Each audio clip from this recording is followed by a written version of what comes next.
Bem, tá. Hoje a gente vai... Então, como eu falei, nós temos uma série de estudos que vai começar esse mês. Hoje nós começamos sobre política, ideologias políticas, posturas políticas diversas na nossa sociedade. E hoje a gente vai fazer uma espécie de introdução.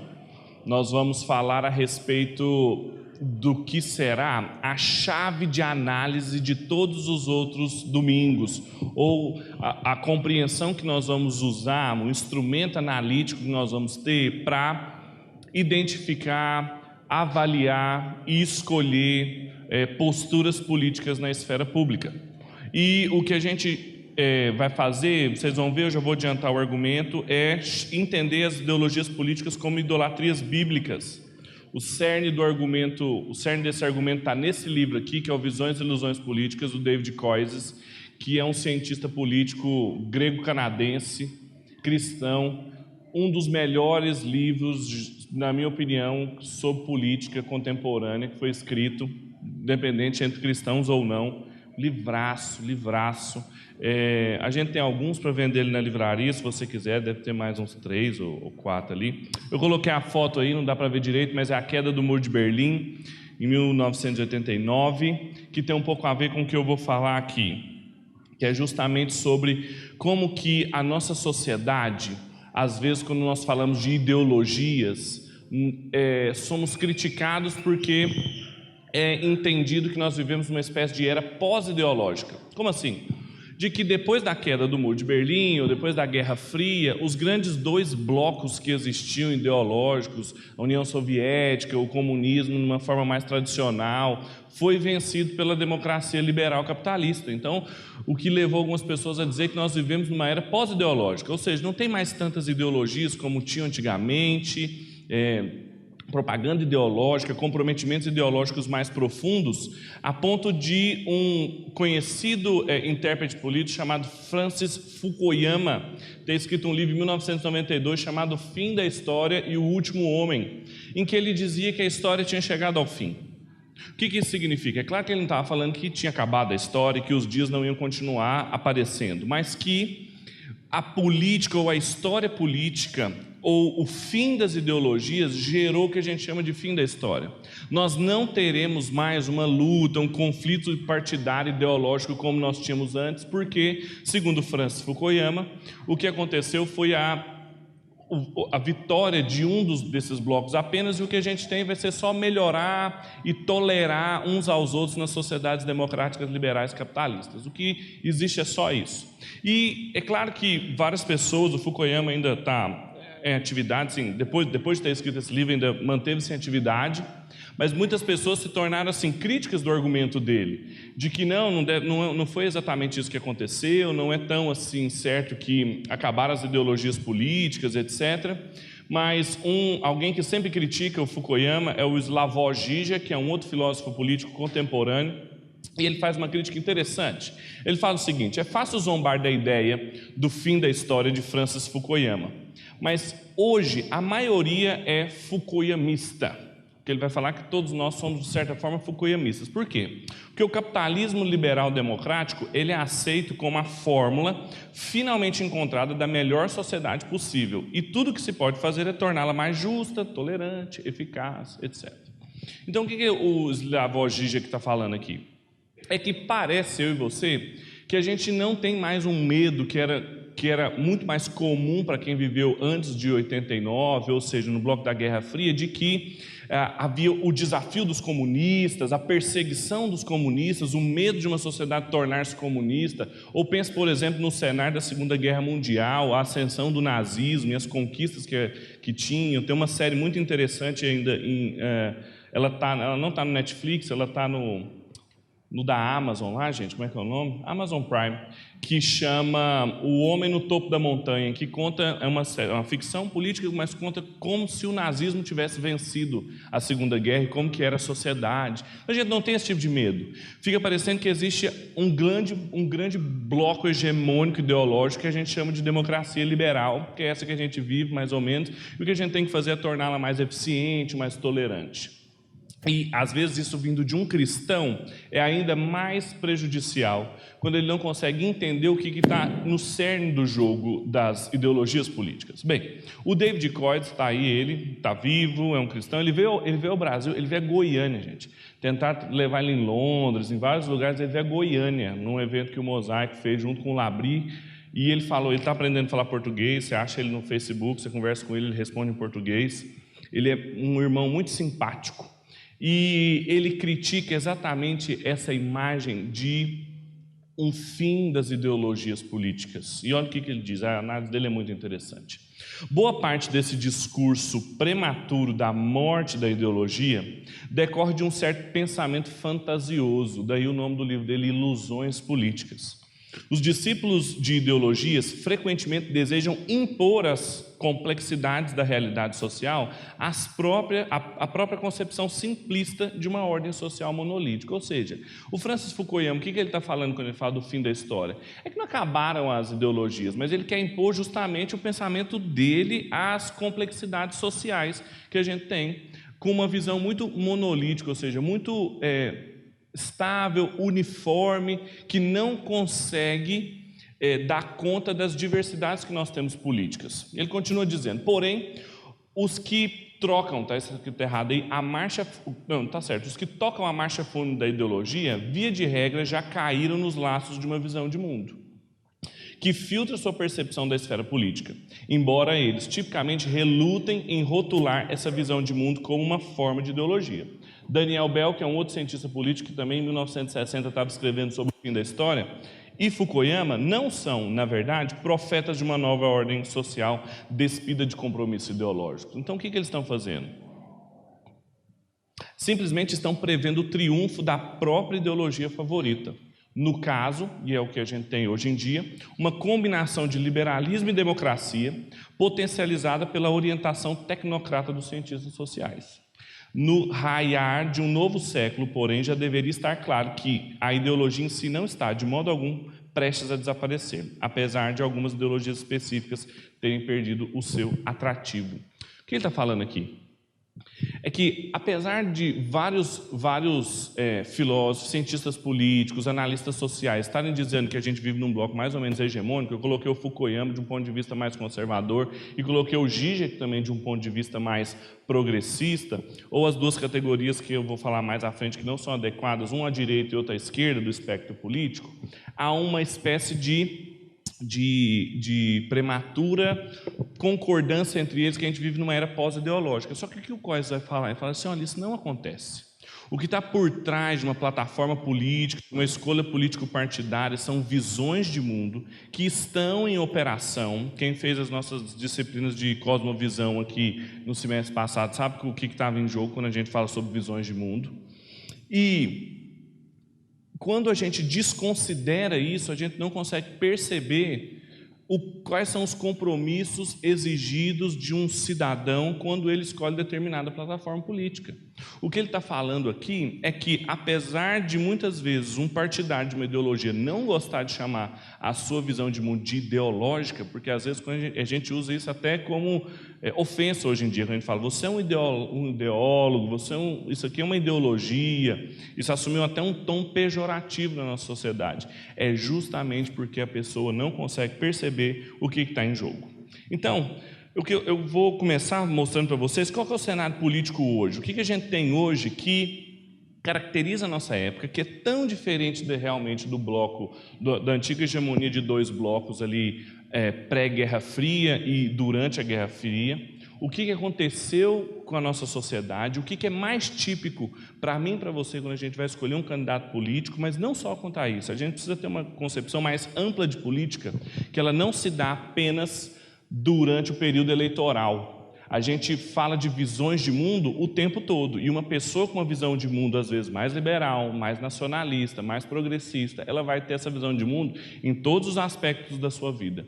E isso vai fazer com que a cotidianidade do trabalho, da vida familiar, dos relacionamentos dela seja estruturado de acordo com essa ideologia. E é isso que a gente tem que perceber. Bem, qual que é o cenário político hoje? Tem uma espécie de 3 pressupostos que são chave para a gente entender as modernas concepções de ideologia. Por que as ideologias surgiram, o que foi necessário para elas surgirem e o que faz de uma ideologia uma ideologia. 3 coisas, presbiterianamente. Primeiro, o início da chamada era secular.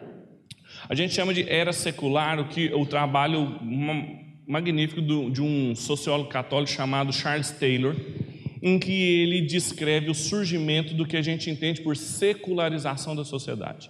Quando a gente fala que a nossa sociedade é secular, ou às vezes vocês usam a palavra para perguntar para o irmão, às vezes da igreja, irmão, o que você faz na sua vida secular? Está perguntando o que ele faz na vida fora da igreja, né? É um problema porque isso é uma espécie de dualismo, né? Como se não fosse sagrado o que ele faz fora da igreja. Mas o que interessa é a gente entender que, quando a gente fala de secularização da sociedade, as pessoas rapidamente interpretam que é o fim de um predomínio da visão de mundo cristã e o início de uma sociedade, quando a gente fala de uma sociedade secular, fica parecendo que é uma sociedade não religiosa. Só que o inovadorismo da tese do Charles Taylor foi que ele mostrou que, na verdade, as nossas sociedades não são seculares do ponto de vista que elas não têm religião. O que aconteceu foi uma pluralidade de religiões surgindo. Então, realmente, o cristianismo perdeu, talvez, o seu papel dominante, como ele tinha, por exemplo, na Idade Média, mas não é que a sociedade ficou ateísta de uma hora para outra, como se também o ateísmo fosse o grau zero da crença. O que aconteceu foi que começaram a multiplicar uma série de crenças. E isso fez com que uma série de comunidades identitárias surgissem, baseadas na sua confissão de fé, marcadas por visões de mundo concorrentes. E isso fez com que a política se tornasse cada vez mais confusa. Junto à era secular, a gente tem um segundo ponto, que são os movimentos políticos de massa. A gente não tinha movimentos políticos de massa antes da Revolução Francesa, por exemplo. É muito difícil falar de movimento político de massa antes do século XVI, XVII. A política era muito verticalizada, ela não era tanto horizontalizada.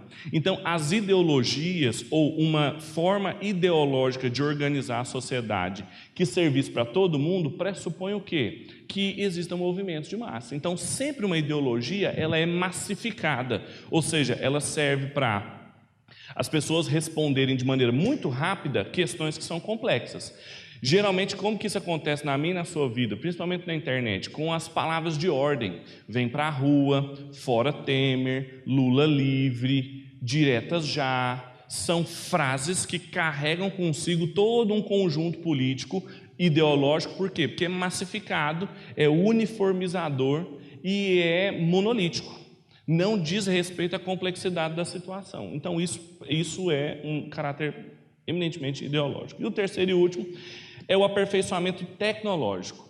As ideologias se valem muito disso, e é por isso que as nossas sociedades hoje são tão prenhas de polarizações políticas, justamente porque, até hoje, a gente é a sociedade mais bem desenvolvida tecnologicamente. Isso significa que é muito fácil hoje, por uma palavra de ordem dessa, chegar aos seus ouvidos, via WhatsApp, via rede social, e fazer com que a gente passe a encarar a realidade a partir desse ponto de vista. Ou seja, a tecnologização da política fez com que também a política se tornasse um meio de manipulação psicológica. É claro que hoje em dia isso dá via rede social, principalmente, mas pensem, por exemplo, no surgimento do rádio, na propaganda, no cinema. Não era à toa que o Hitler tinha o Goebbels aos seus serviços, que era um cineasta.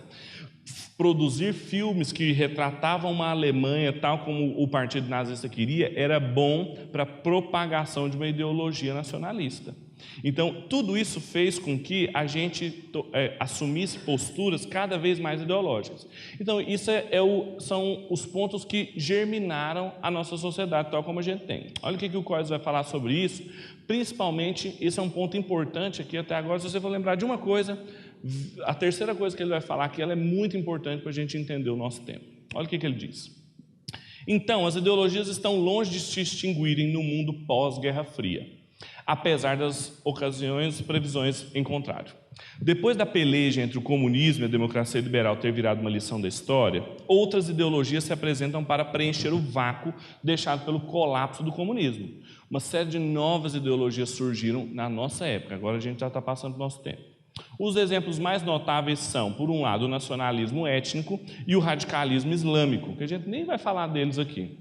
Alguns chegam a afirmar que o próprio marxismo não-leninista tem perdido espaço, exceto talvez nas universidades ocidentais ou na América Latina, transfigurado sob a égide da teologia da libertação. Então percebam como que determinadas ideologias ou formas ideológicas de se encarar a realidade permanecem mesmo depois da queda do bloco soviético. Por exemplo, nas universidades, todo mundo aqui já deve ter tido um contato, né, com um colega marxista, ou então, por exemplo, via propaganda de outras plataformas que deveriam ter um viés não tão político, mas se tornaram ou acabaram sendo julgadas a isso, como, por exemplo, a teologia da libertação. Todas as teologias da libertação, na verdade, podem ser descritas como teologias políticas, teologia feminista, teologia negra, teologia da libertação, todas são teologias da libertação. Só que uma teologia da libertação econômica e as outras sexual, etc. Agora, esse ponto aqui é importante. Contudo, um emaranhado de ideologias pós-modernas surgiu com base em premissas parecidas. Quais são as premissas? A posição concreta de alguém tem na sua vida, sua classe econômica, seu gênero ou sua raça, entre parênteses, é que determina sua visão de mundo em geral.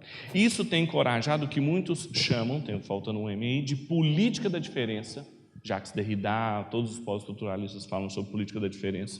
Política do reconhecimento, o Axel Honneth fala muito sobre isso. E principalmente as políticas de identidade. Isso aqui é muito importante para a gente entender a nossa época.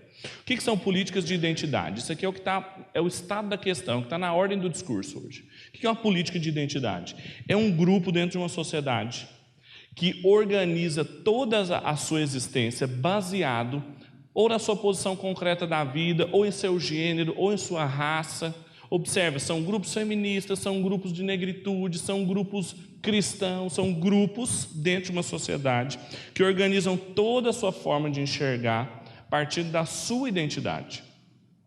Seja ela uma identidade militar, seja ela uma identidade trans, seja ela por questões econômicas, ou seja, um grupo de trabalhadores, um sindicato, etc. Essa é a forma contemporânea, ou como ele chama de pós-moderna, de um emaranhamento de ideologias. Por quê? Justamente por causa daquilo que eu falei da era secular, por hoje a gente ter várias visões de mundo concorrendo dentro de uma sociedade, os grupos sociais de cada uma dessas visões de mundo vão se organizar de acordo com os critérios dessa visão de mundo.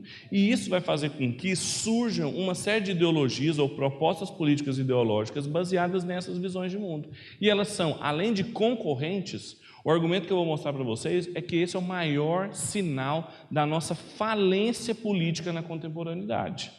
Porque a democracia ela acaba se degenerando e se transformando numa espécie de mero majoritarismo, ou seja, o número maior ou a comunidade maior ganha essa disputa nas urnas, deixando pouco espaço para a existência de comunidades realmente dissidentes. Eu coloquei a figura do Trump ali, está ali, porque isso foi um fenômeno muito contemporâneo que aconteceu lá nos Estados Unidos, quando, por exemplo, todas as pesquisas apontavam para que a Hillary vencesse a presidência e, de repente, muito de repente, o Trump venceu.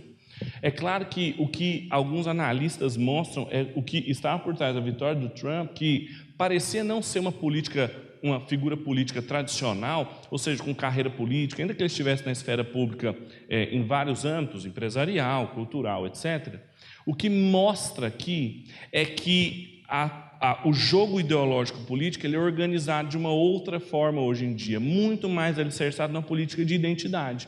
Quando um candidato político aparece arrogando o que é ser verdadeiramente um americano, o que significa política verdadeiramente dos Estados Unidos, isso tem condição de captar todo aquele mote ideológico das políticas de identidade ou políticas de reconhecimento. Só que isso de certa forma, sem entrar nas plataformas políticas específicas do Trump, mas esse comportamento, que não é restrito só ao Trump também, ele acaba sendo a antipolítica por natureza. Porque quando a gente tem uma comunidade pequena, que tem interesses particulares baseados na sua experiência de vida, se esticando e ditando os rumos de toda uma sociedade precisa ter, a gente não tem política na acepção clássica da palavra, que era justamente a capacidade de articular pessoas diferentes dentro de uma mesma sociedade com visões de mundo diferentes. A gente não tem nenhum projeto desse. Vocês vão perceber que o que a gente vai fazer nos próximos domingos é analisar cada uma das ideologias e mostrar o que seria uma ideologia distintamente cristã, uma posição política distintamente cristã, não ideológica, e por que ela não é ideológica e por que ela é boa para o bem comum. Esse é o grande final de onde a gente vai chegar, se Deus quiser. Agora, até lá, o que a gente vai perceber é que sempre que a gente tem um bloco ideológico majoritário, o que a gente tem é um empobrecimento da política.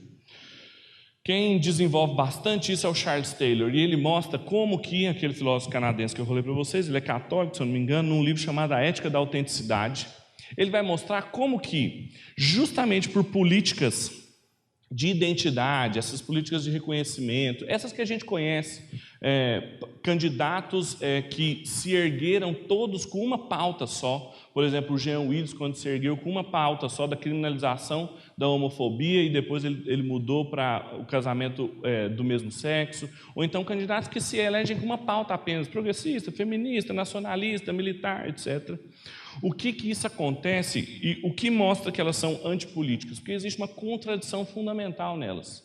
Justamente por ser uma parte, e daí a ideia dos partidos também, por ser uma parte da realidade da vida social transformada num critério para julgar todas as coisas, o que acaba acontecendo são contradições. Justamente porque a realidade, que é complexa, cheia de vontades diferentes, os indivíduos e os grupos, eles acabam não sendo contemplados por uma plataforma política. Olha o que o Charles Taylor fala, e depois eu vou aplicar nos exemplos brasileiros aqui. Os conservadores direitistas de estilo americano se colocam como porta-vozes das comunidades tradicionais, por exemplo, as cristãs ou as tradicionais de maneira geral. Desculpa. Quando criticam o aborto e a pornografia, isso é uma pauta política bastante conservadora, inclusive do Brasil. Só que na política econômica eles defendem um tipo de empreendedorismo capitalista que tem, mais do que qualquer outro fator, colaborado para dissolver as comunidades históricas.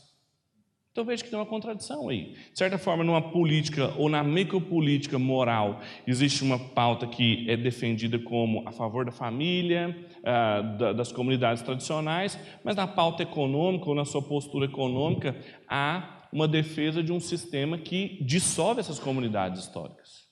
Há uma contradição aqui.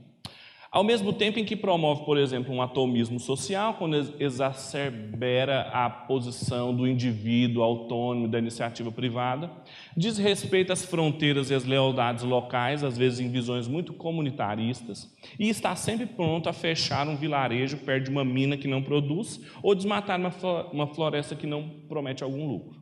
Então vejam que há uma série de contradições que o Charles Taylor apresenta. Ele continua, ele fala assim, olha, por outro lado, vemos também quem tem uma visão mais atenta e reverente à natureza, movimentos ambientalistas, ativistas das questões do meio ambiente, dispostos até a morrer para salvar o ecossistema. Mas a gente vê essas mesmas pessoas protestando ativamente em passeatas a favor do aborto, dizendo que a mulher é a única dona do seu corpo e uma série de outras pautas progressistas. O que acontece aqui? E aí, isso tudo é muito presente no Brasil. Você já deve ter participado de alguma discussão política dessa, em que, quando, por exemplo, alguém defende o aborto, uma outra pessoa ataca e fala assim, é pró-vida, mas por que não cuida da vida depois? Ou seja, ficam tentando pegar nas questões contraditórias.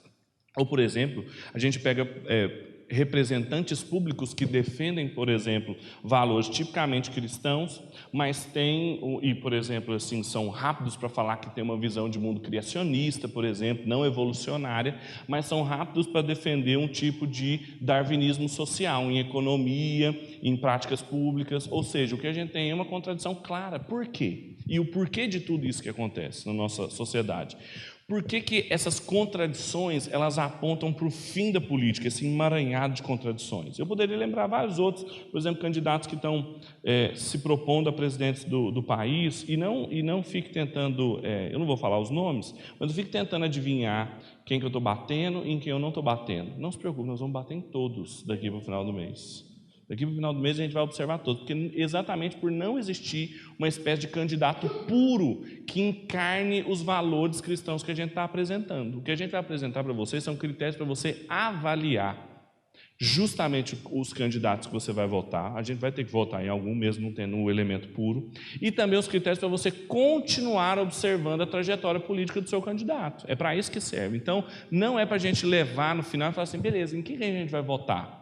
É claro que a gente conversa sobre essas coisas, mas a grande questão é que não existe um candidato puro aí, não. E o que a gente tem que pensar é como que quem cai em menos contradições como essa, quem tem um olhar que reconhece melhor as suas ideologias ou quem não está nem aí para isso. Porque tem candidatos, por exemplo, que estão querendo se eleger com a plataforma de defender os direitos da família brasileira, mas tem uma moralidade em outros aspectos absolutamente contrária à fé cristã.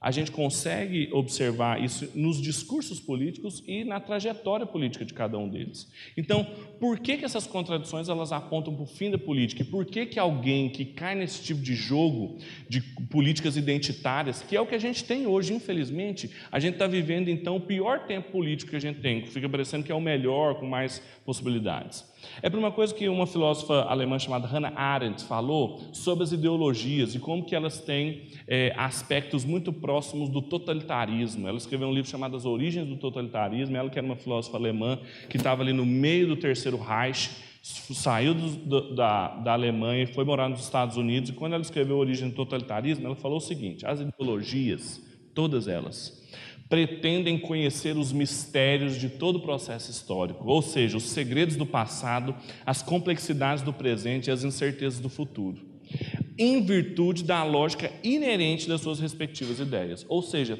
todo projeto ideológico, ele carrega consigo a resposta para todos os problemas. Por isso que a gente fala de messianismo político.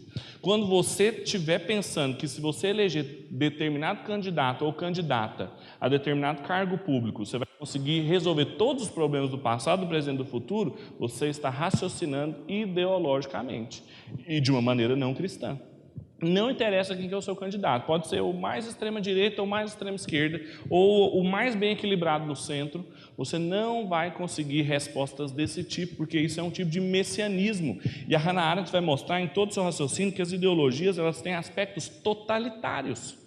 Quando a gente pega, por exemplo, uma comunidade apenas, seja ela feminista, seja ela negra, seja ela qualquer que seja, que construiu a sua política baseada na sua identidade, isso já é, vou abrir um parênteses aqui que eu não falei, essa postura que a gente tem tipicamente hoje, de uma comunidade que organiza toda a sua política com base na sua identidade, isso já é o narcisismo típico do mundo pós-queda do Muro de Berlim, muito liberal, em que o indivíduo e as suas vontades têm primazia sobre todo o resto. É claro que isso é uma política liberal, é claro que isso é uma política que valoriza e incentiva maximamente os desejos do indivíduo, de pensar que ele pode organizar toda a realidade de acordo com as vontades ou a orientação sexual dele. Veja que isso é uma espécie de sentimentalização da política. E quando a política se torna sentimentalista, os sentimentos se tornam políticos. Por isso que hoje em dia a gente não consegue criticar ninguém, porque ela fala assim, você não sabe o que eu passei, ou você não está no meu lugar de fala, então você não pode falar mais nada, porque a política se tornou sentimentalista, justamente porque os sentimentos foram cooptados politicamente. Isso é o fim da política. Isso é o fim da política. Você não poder falar é, por definição, o fim da política, porque do Aristóteles já dizia que a política começa com o logos na polis, é o discurso. E quando você é vetado pelo politicamente correto, acaba a política. Acabou a política. Não só a Hannah Arendt falou sobre isso, mas o Bernard Crick também, que é um cientista político inglês falecido, ele diz o seguinte: a ideologia é a extinção da diversidade social legítima. Existe uma espécie de diversidade social que é legítima. Numa sociedade diferenciada, como vão dizer os reformacionais, uma sociedade madura, é necessário que existam muitos grupos diferentes. Grupos de negritude, grupos feministas, grupos cristãos, grupos ateus, tem que ter de tudo. Só que a política está justamente na capacidade de desenvolver uma visão de distribuição justa das diferenças dentro do espaço social. E uma ideologia propõe extinguir isso com uma resposta que dá para todos os casos. do contraste do processo conciliador que emerge dessa. É o antipolítico, por tentar eliminar os interesses diferentes e moldar as pessoas conforme uma ideia única e geralmente de caráter utópico. Você pergunta para um líder de uma comunidade dessa, aonde ele quer chegar, ele pode até falar onde ele quer chegar, mas você pergunta assim, como? Ele não sabe te dizer. O Zizek, aquele filósofo que eu mostrei para vocês, que é um filósofo comunista, ele não é cristão, mas ele é muito interessante porque ele sempre fala, ele fala que todos os congressos comunistas que eu chego, eu fico escutando meus colegas falando, vamos tomar o poder, vamos acabar com o capitalismo, eu sempre pergunto, como? E nenhum deles sabe responder. Então, ele tem coerência e ele tem consciência de que não se trata de um jogo tão simples assim. Como também muitas pessoas falam. Vejam bem, por exemplo, quando a Primavera Árabe, essas discussões, para não ficar só no Brasil, mas essas discussões foram muito intensas, por exemplo, na Primavera Árabe, que derrubaram alguns políticos que estavam no poder há muitos anos, por exemplo, no Egito, etc., e foi motivado por uma série de jovens muito idealistas, mas a pergunta foi o dia seguinte, depois que o regime caiu, quem ocupou esses cargos? Porque imediatamente depois que o regime totalitário cai, a gente precisa de pessoas que têm consciência de como é que funciona a máquina burocrática, os cargos no poder, que antes todos eram dados por esse ditador, ok, mas depois que ele caiu e todo mundo caiu junto, quem vai ocupar? E os jovens que tinham tirado os ditadores do poder não estavam preparados o suficiente para isso. O que aconteceu, por exemplo, no caso do Egito? O Partido Islâmico ocupou o poder. Simples. Porque eles eram os mais bem preparados. Eles eram quem estava preparado para gerir a máquina pública. Então, observe que a pergunta pelo como, o que vai acontecer depois, ou o dia seguinte da Revolução é muito importante. Vamos lá. Então, a pergunta é como é que a gente deve se portar no debate político, né? Está ali o Silas, de boa. Gosto dessa foto. Tentei arrumar um slide para colocá-la. Ali o Silas, num debate famoso com o Tony Reis a respeito das políticas de identidade sexual, Tony Reis representando a parte interessada do movimento LGBT e o Silas Malafaia representando a postura mais conservadora e cristã. Apesar da gente transformar o Silas caricato, abrir um parênteses aqui, apesar da postura do Silas ser sempre caricata, e a gente saber, eu tinha uma tia que eu gostei muito do Silas já uma época, gente, eu vou confessar os pecados, etc. Já confessei, passou. Mas eu gostava dele, eu tinha uma tia presbiteriana que ela falava, Pedro, isso aí não é tom de falar na rede de televisão, não, é alto demais, ele não sabe nem falar. Concordo que, às vezes, o tom, a agressividade do Silas não é assim tão interessante. Mas, quem é o outro cristão com capacidades, então, mais adequadas que faz o que ele faz?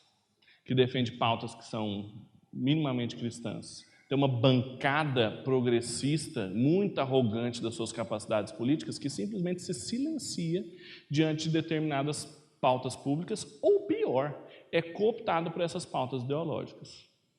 Eu realmente não gosto mesmo da postura do Silas, não. Mas o que temos no lugar além dele?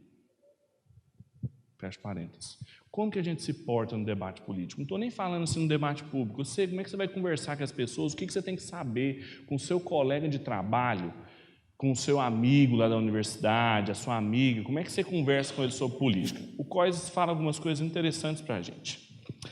São muitos debates acirrados no âmbito político que não acontecem simplesmente porque um ou outro lado se recusa a aceitar os fatos ou ser razoável. Já viu isso quando tem uma discussão política? Fala, seja razoável, entenda esse e esse dado. Ou então assim, vai dar 1 milhão? Você consegue, vai vender, vai privatizar isso aqui, vai dar 1 bilhão? Sim, então tem dados, tem gente que lida muito com os dados, ok. Só que por que os debates políticos não acabam quando a pessoa faz a conta e vê que não vai dar bilhão? Ou então porque ela não vê os fatos que estão em jogo ali? Porque não se trata de uma esfera neutra em que a gente, por meio de uma racionalidade autônoma, consegue convencer as pessoas da nossa postura política. Esse tipo de debate, o qual o Silas é o representante... Tem que acabar? Não, né? Obrigado. Porque o que o Silas é o representante, é porque eu pensei que era heresia, estava vindo cortar o microfone, tomar o microfone de mim. Para cortar, né? Essa coisa da gente pensar numa racionalidade neutra que vai dar conta de resolver todos os problemas políticos pelo mero discurso, isso também é falso. Por quê? Porque ambos os lados se pautam por visões diferentes da realidade, alicerçadas em paradigmas mutuamente excludentes. Tem algo que é anterior à discussão teórica, tem algo que é mais fundamental no ser humano, um comprometimento maior que faz com que uma pessoa fique cega ideologicamente. Você já tentou conversar com uma pessoa em que você argumenta uma série de coisas com ela sobre o candidato político que ela ama, estando ele preso ou estando ele livre, e ela fala no final assim: eu sei disso, mas eu ainda fico com ele do que com fulano. Não se trata então de conhecimento, não se trata de saber se uma pessoa foi acusada ou não, se ela foi condenada ou não. Se tratam de compromissos com determinadas plataformas que são compromissos de tipo religioso. A tese principal do COIS, que nós vamos sustentar por todos os domingos aqui, é que as ideologias são, de certa forma, semelhantes às idolatrias, porque quem sustenta determinada ideologia, ele tem um compromisso semelhante a de um crente com o seu Deus, só que ele tem com um falso Deus. É isso que o COIS vai argumentar aqui. Na verdade, muitas dessas concepções políticas distintas, seja qual for o rótulo ideológico, têm origem numa única cosmovisão religiosa. Direita, esquerda, centro, nacionalista, comunista, liberal, neoliberal, independente de quem seja, eles têm uma origem única, religiosa, que vê o cosmos como um sistema essencialmente fechado, sem referência a um Criador ou a um Redentor. Em resumo, apesar do aparente conflito entre as diversas ideologias, no fundo, todas elas são subespécies de uma categoria mais ampla, a idolatria. E a idolatria, na visão de mundo cristão, ela não é um pecado como outros qualquer. Ela é, na verdade, o centro de todos os outros pecados.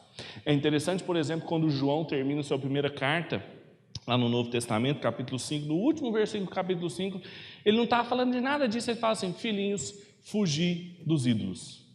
E aí fica parecendo assim: meu Deus, ele começou um novo argumento aqui, não tem depois, perdeu a carta. É porque ele deu uma espécie de resumo de tudo que aconteceu, de todos os pecados e problemas que a igreja em que ele escrevia estavam passando. Ele falou assim: olha, em última instância, vocês têm que fugir da adoração a falsos deuses, porque essa é a essência do que foi o pecado, é colocar a sua esperança, a sua expectativa no Criador e colocar em alguma estrutura da criação. É o que o apóstolo Paulo também diz lá em Romanos, no capítulo 1. Quem mostra e quem argumenta também muitíssimo bem sobre isso é o Herman Doivert, que foi um jurista holandês do século passado e também um filósofo político, que deu origem a uma tradição que a gente chama de tradição reformacional, baseado então nos princípios da Reforma Protestante, a quem o Coises é um representante contemporâneo, mas a gente tem muitos outros. Olha o que o Doivert fala a respeito desses debates. Ele escreveu um livro que o título era Renovação e Reflexão.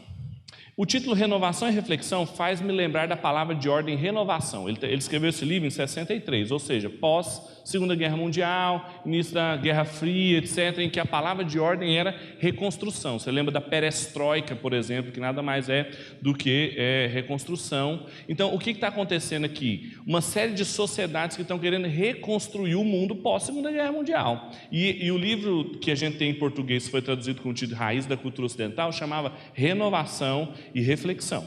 E ele fala que esse título faz lembrar a palavra de ordem, renovação, que era ouvida em toda parte durante alguns anos após a libertação da nossa pátria e durante a sua reconstrução.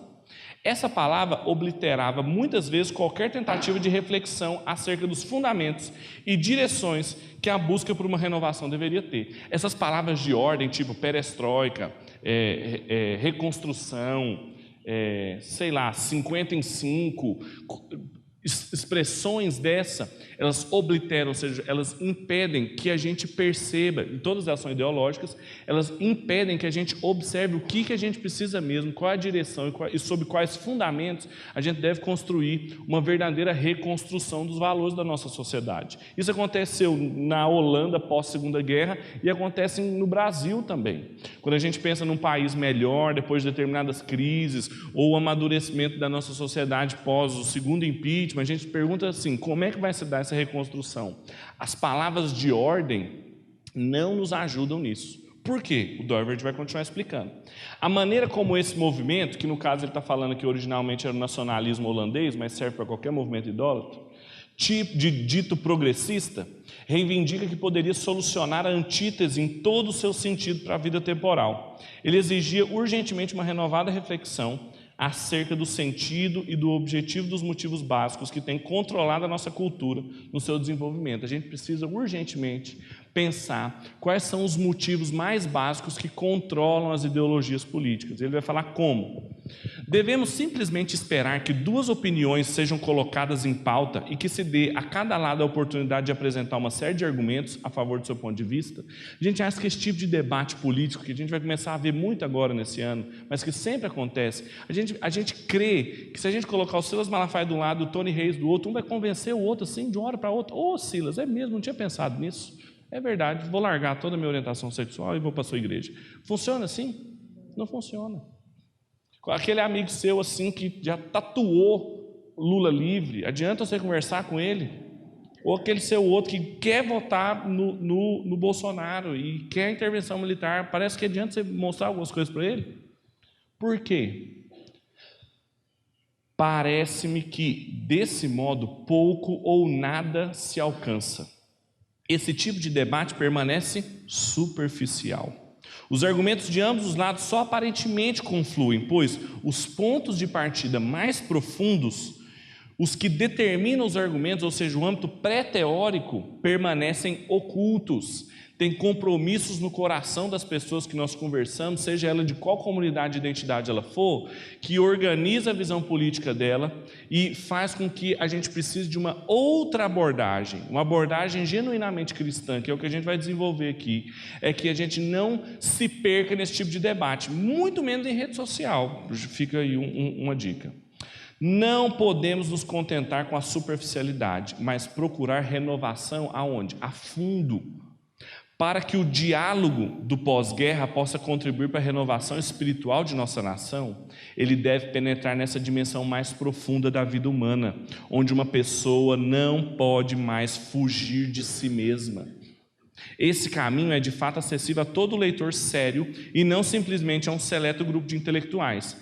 Esse é o caminho do autoexame e não o caminho da pesquisa teórica abstrata.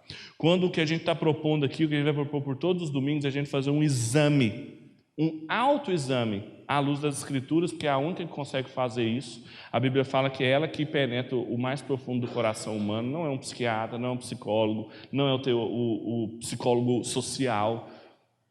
O que penetra no coração de um ser humano é a palavra de Deus. Por isso que ela é um espelho para a gente olhar e se conhecer. E quando a gente faz isso, a gente consegue sondar no nosso coração quais são os compromissos que a gente tem e que orientam a nossa postura política. Que a gente quer votar em tal candidato e não em outro, porque a gente tem determinados compromissos com a ideia de progresso, com a ideia de liberdade, com a ideia de igualdade.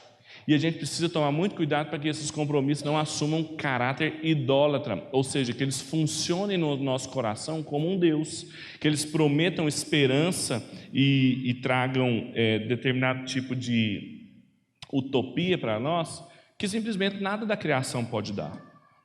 Então a pergunta é: qual a forma cristã de se posicionar diante disso? Tá aí uma foto que eu também gosto muito, que são sacerdotes ortodoxos na Revolução, nas manifestações de 2013, lá em Kiev, na Ucrânia, que a polícia estava de um lado, os manifestantes do outro, e tinha uns sacerdotes lá no meio, lá marcando a presença da igreja, segurando um pouco a onda, fazendo umas orações. O pessoal lá é brabo. Olha o que o Cois fala. Ele vai defender e vai definir o que é ideologia e como que a gente observa e analisa as ideologias. O que é, afinal, uma ideologia? Quero deixar claro, desde já, que vejo as ideologias como tipos modernos do fenômeno perene da idolatria, trazendo em seu bojo suas próprias teorias sobre pecado e redenção. Como as idolatrias bíblicas, cada ideologia se fundamenta no ato de isolar um elemento da totalidade criada, elevando-o acima do resto da criação e fazendo com que essa orbite em torno desse elemento e o sirva. A ideologia também se fundamenta no processo de que esse ídolo tem a capacidade de nos salvar de um mal real ou imaginário no nosso mundo. O que é ideologia? Ele fala assim, ideologia, a gente pode comparar a ideologia com as idolatrias bíblicas. Como que aconteceu uma idolatria? Vamos ler um texto bíblico, assim, só para dar tons evangélicos assim, para a aula. Fui lá, o Pedro citou um monte de filósofo, não leu a Bíblia. Abre Isaías 44, 10. Para você ver o profeta Isaías descrevendo um processo idólatra, de constituição idólatra. Isaías 44, a partir do versículo 10.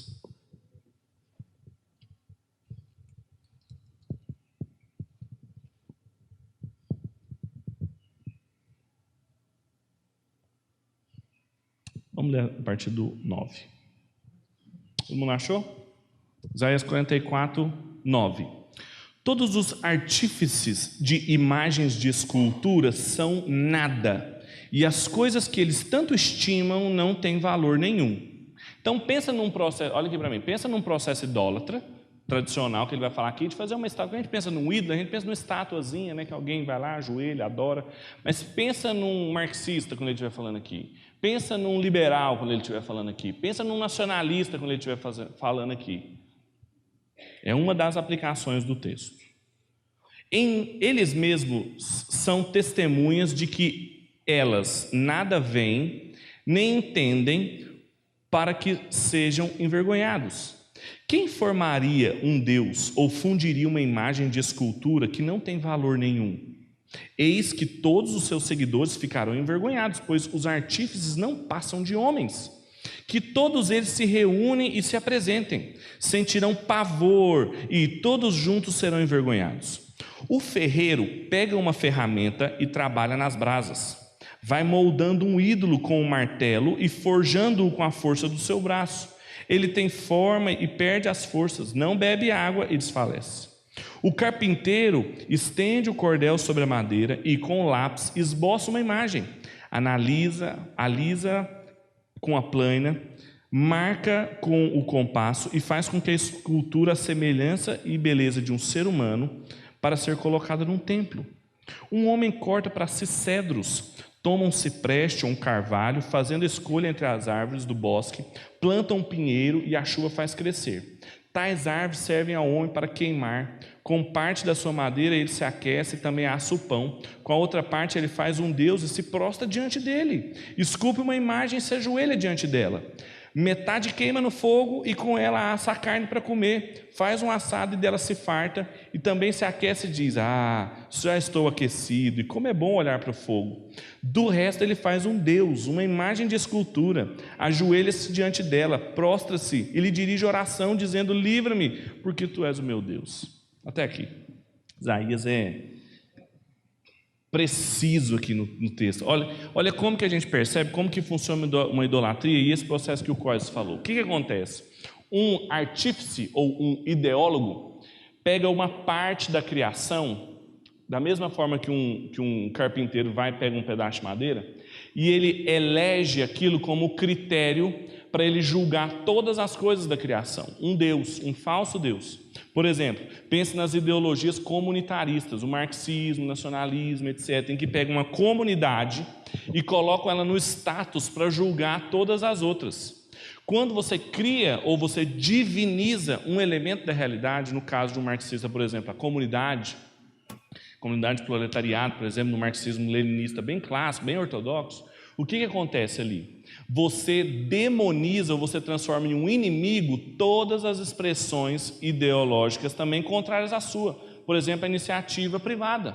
Agora pense, por exemplo, numa idolatria liberal, em que alguém pega um outro elemento da realidade, que é a iniciativa privada, o indivíduo, e coloca num lugar em que ele julga todos os outros processos. Qualquer coisa, pessoa ou processo, estrutura política que se opõe à iniciativa privada, por exemplo, um Estado grande demais, impostos e coisas assim, vai ser o quê? Demonizado por essa pessoa. É a mesma coisa que o que está acontecendo aqui em Isaías. Ele fala, olha, alguém pega um elemento da criação, que é um elemento bom da criação, porque ele corta a madeira e assa um pão, que é uma coisa divina, de boa, você poder comer pão, você ficar aquecido, só que ele usa esse elemento da criação de uma maneira ilegítima, que é atribuindo ele uma importância maior a que ele tem. Um pedaço de madeira que serve para queimar no fogo e me aquecer, eu também me ajoelho para ele e oro a Deus. O mesmo acontece numa idolatria política. Um elemento da realidade que é bom para mim, como por exemplo as comunidades, ou a minha individualidade, a minha sexualidade, a cor da minha pele, a história da minha comunidade. Se transforma num critério para eu divinizar justamente as dinâmicas dessa comunidade e me opor a qualquer um que se opõe a mim. Isso é, do ponto de vista político, pseudopolítica. Isso é, do ponto de vista bíblico, idolatria. Esse é o raciocínio do Coises. Olha o que ele fala. A idolatria escolhe um elemento da criação de Deus e tenta colocar essa coisa acima da barreira que separa o Criador da criatura. Isso aqui é um conceito teológico muito importante. O Calvino falava em distinção a Tomás de Aquino e toda a teologia católica de que existia uma diferença fundamental que orientava a nossa fé, que é a distinção criador e criatura. Essa distinção, é claro que ele tirou isso da Bíblia, essa distinção, essa barreira, ela não pode ser ultrapassada. Todas as vezes que um indivíduo, uma dinâmica social, um grupo se coloca acima dessa barreira, ele assume um lugar que não é seu. Pedro, quando que isso acontece? O tempo inteiro. O apóstolo Paulo fala que todo mundo trocou o Criador pela criatura e por isso foram entregues às suas paixões, foram entregues aos seus raciocínios vãos. É a condição humana depois da queda. A gente colocou outras coisas, pessoas, dinâmicas no lugar de Deus, e isso funciona como um Deus para nós, transformando numa espécie de Deus. Pelo fato de a religião abranger todas as áreas da vida humana e da própria existência, a idolatria tenta também sujeitar todo o restante da criação ao seu Deus imaginário. E é por isso que a sexualidade de uma pessoa, a orientação sexual dela vira uma ideologia, como por exemplo a ideologia de gênero, ou então a forma como ele organiza a iniciativa privada se torna ideológica, a forma como ele enxerga o Estado se torna totalitária, e assim por diante. O Bob Hausward, que é um economista holandês também, está vivo ainda, tem um livro dele para sair pela editora Ultimato, chamado Capitalismo e Progresso, livraço de um economista também cristão. Foi o primeiro que elaborou a tese de que as idolatrias políticas são ídolos. Ele fala que existem 3 regras bíblicas básicas que nos mostram como que a gente vive, todo ser humano. Primeiro, todo ser humano serve a algum tipo de Deus. O Deus está em maiúsculo, mas é por causa do corretor, podia ser minúsculo. Todo mundo, o ser humano é um homo religiones, a gente é um ser que adora. Não tem como a gente não adorar. O apóstolo Paulo fala que a gente trocou o Criador pela criatura, mas não tem como ficar sem. Tem que trocar, mas não fica sem. Segundo, cada um é transformado à imagem do Deus que serve. Não é isso que o salmista fala dos ídolos? Não tem boca, fala, mas não tem boca, tem ouvido, mas não ouvem, tem olhos, mas não veem, e assim se tornam aqueles que o adoram. Não é isso que ele fala? Porque nós somos transformados à imagem do Deus que a gente adora. E terceiro, as pessoas estruturam a sua sociedade segundo a sua própria imagem. Isso é o básico da política de identidades. E a sua imagem é transformada com base no seu ídolo, logo as estruturas sociais são sempre idólatras. Percebem como que o jogo religioso está dentro do jogo político? Eu estou acabando já. Veja como que isso acontece em idolatrias muito pontuais na minha e na sua vida. Primeiro, o liberalismo, por exemplo. Ele vê a comunidade ou qualquer autoridade heteronômica como uma grave ameaça ao bem-estar do indivíduo autônomo e, portanto, como uma fonte de mal. Qual que é a fonte de mal para o liberal? Qualquer comunidade grande demais, que me tola as minhas vontades, os meus sentimentos. Pode ser o Estado, pode ser uma igreja. E aí é o tipo de liberdade absoluta, por isso que o nome é liberalismo. Os libertários identificam o governo como essa fonte de mal. Então o liberalismo libertário, por exemplo, identifica o governo como essa fonte de mal. Os conservadores tendem a ver o caráter dinâmico da criação, ou seja, suas mudanças, o desenvolvimento, coisa que Deus fez, que queria que crescesse, mudasse, eles veem isso como a fonte do mal, por isso que eles são chamados de conservadores. Então qualquer tipo de progresso, por isso que o nome da ideologia oposta progressista, vem como uma fonte de mal. Outros veem o Estado como essa fonte de ordem cósmica, ou seja, não, é o Estado que tem que trazer ordem, é o Estado que tem que trazer decência, está inclusive na nossa bandeira, né? É o Estado que tem que ser grande o suficiente para organizar a vida, inclusive a vida moral, religiosa dos indivíduos, e acabam transformá-lo num poder totalitário, sendo esse o caso do nazismo ou do marxismo-leninista, ou, por exemplo, de movimentos nacionalistas militares. Outro ainda, ao contrário, enxerga o Estado como a principal fonte de mal. Não, esse Estado é grande demais, vamos privatizar tudo, deixar o Estado pequenininho. Como é o caso do libertarianismo de Friedrich von Hayek e Ayn Rand.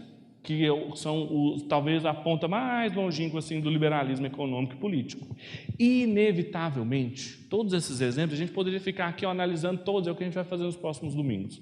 Inevitavelmente, essas visões distorcidas têm implicações profundas para a formação de programas políticos e para a prática política concreta. A forma como a gente vive todo dia é baseado no que a gente acredita que é a fonte do mal. Se você acha que é o comunismo, você com certeza vai votar num liberal. Se você acha que é a iniciativa privada, você com certeza vai votar em alguém que tem uma proposta mais comunitarista e assim por diante. Se você acha que é a opressão totalitária de gênero, você vai votar em alguém que tem uma plataforma de libertação ou de políticas públicas para proteção e libertação de questões de gênero e assim por diante. A grande questão que um cristão precisa fazer é como que eu observo tudo isso, como é que eu analiso essas coisas, como é que eu posso agir nessa situação. Bem, a pergunta também tá bom, Pedro, você está falando das posturas políticas e assim, parece que não tem como escapar, né? Você falou de todas. Toda ideologia política tem seu pezinho na religião e tem um problema. Todas elas. Por isso que eu falei para você não ficar tentando identificar de quem que eu estou falando aqui, porque eu estou falando de todo mundo, todos, inclusive os candidatos se dizem cristãos. A grande questão é, então, como que a gente se posiciona? Como é que a gente vota? Como é que a gente escolhe? Porque a gente tem que escolher alguém, né, Pedro? A gente tem que votar em alguém, ou então eu tenho que tomar umas posturas na sociedade. Como é que faz? A grande questão é, como eu disse para vocês, não se trata da gente ficar direcionando para quem você vai votar. Não se trata de pedir para você escolher alguém e resolver os programas políticos. Também não é assim, a gente não está montando critério, nem para você dizer, então eu vou candidatar e eu vou encarnar esses princípios. Não vai, você não vai encarnar. Inclusive a religião que fala que você vai receber um negocinho é outra, não é o cristianismo. Então você não vai. A pergunta é, o que fazer? A gente não pode aprender nada das ideologias. A gente não pode ler os liberais, ler os marxistas, ler os feministas, não pode? Claro que pode. Olha o que o Cois fala. Antes de passar para o Cois, estou terminando, eu vou pedir para alguns dos diáconos, eu preciso de umas 2 folhas de papel e umas 3 canetas para a gente deixar lá na porta, que eu vou fazer uma dinâmica. Não é dinâmica, não, é só pegar o e-mail de vocês. Vamos lá. Teve gente já queria ir embora. Odeio dinâmica.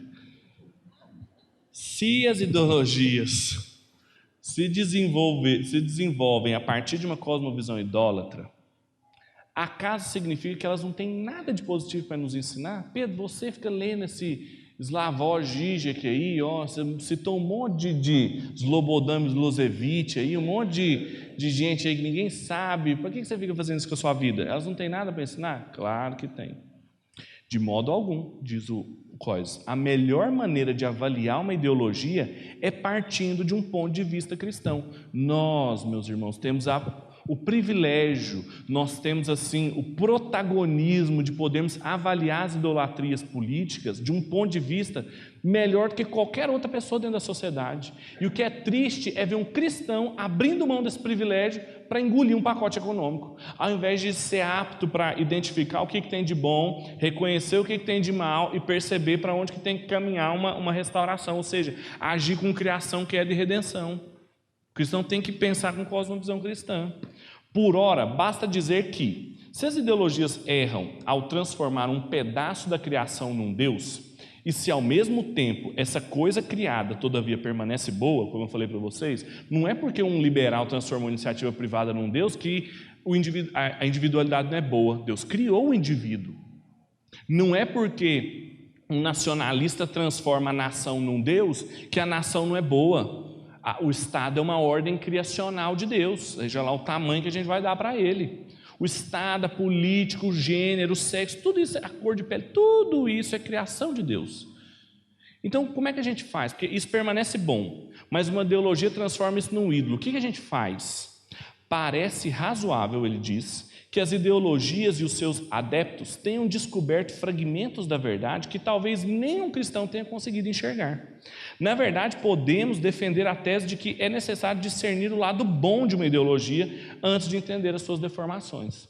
Isso é um ponto interessante. Pensem comigo, toda a história ela funcionou assim.